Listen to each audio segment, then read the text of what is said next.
Thank you, Mr. Chair. Colleagues, in my opinion, this is not a partisan issue. And I think it's important that we kind of take a step back and appreciate that this is not a partisan issue. I don't believe this is a theological issue either, nor is it limited entirely to COVID-related policy. In my opinion, this is a constitutional issue that we are trying to wrap our arms around in a semi-post-COVID situation as we grapple with how we conducted ourselves during the pandemic. The First Amendment, as we all know, Congress shall make no law prohibiting the exercise of religion or peaceful assembly, and no state shall make or enforce any law that denies the equal protection of the law. I submit to you, colleagues, that I believe this is a First Amendment constitutional issue that invokes equal protections. Let's go back to when the pandemic began. We didn't understand the virus. It took time for us to understand its pathology.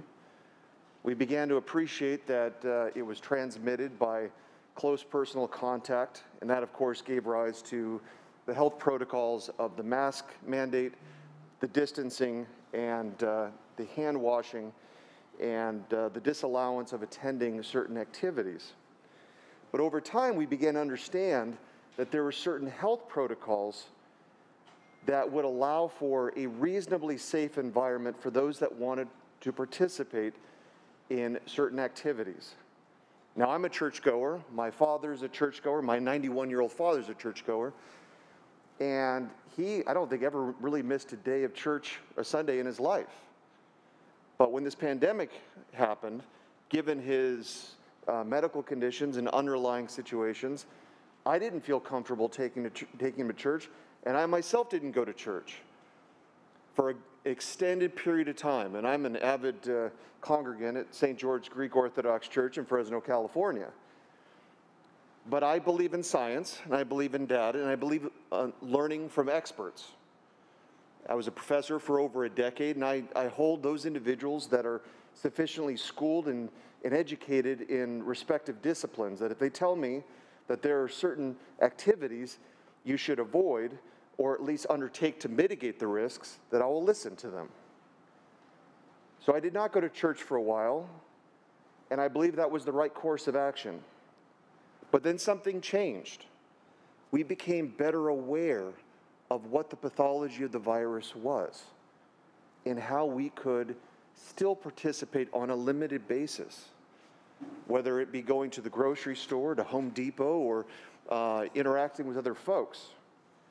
So when certain rules were put forward that disallowed congregants from assembling on church grounds, I would ask myself, what is my church doing to protect these individuals? Because county law and state law were disallowing certain activities. But I then realized that there was sufficient social distancing, that it was outside, and all the relevant protections and protocols were put into place. Yet individuals and mosques, temples, and churches were not allowed to be open for business. That's why I bring up this issue of the constitutionality of what occurred and why this is not a partisan issue and it's not a religious issue. If we believe that we have a right to assemble, then we need to make certain that we fight for that right on the sole condition that we are abiding by the prevailing health protocols. So as a matter of equal protection, the question that we must ask ourselves, were these churches or these mosques or these synagogues practicing the prevailing health directives of the state, the CDC, or the local authorities? And if the answer was yes, then I believe that we have a right to attend under those limited circumstances. So I think this bill talks about whether going to church or mosque or temple is an essential activity. I ask myself, if constitutional rights are considered essential in America, then being able to attend these activities on the sole condition that they are abiding by the prevailing health directives, that is a constitutionally protected essential activity. I'm not sure how you can get around that. I want to be very clear to my colleagues. I did not send my father to church because I didn't understand the virus.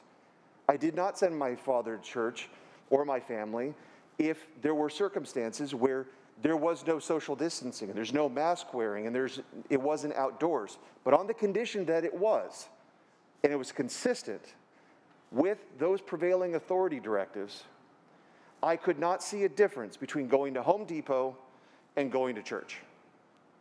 And that, I think, is what this issue is about today, is that if we believe that constitutional rights of religion and assembly in the equal application of the law, we must find ourselves in the legal direction that going to church or mosque or temple is a constitutionally protected activity.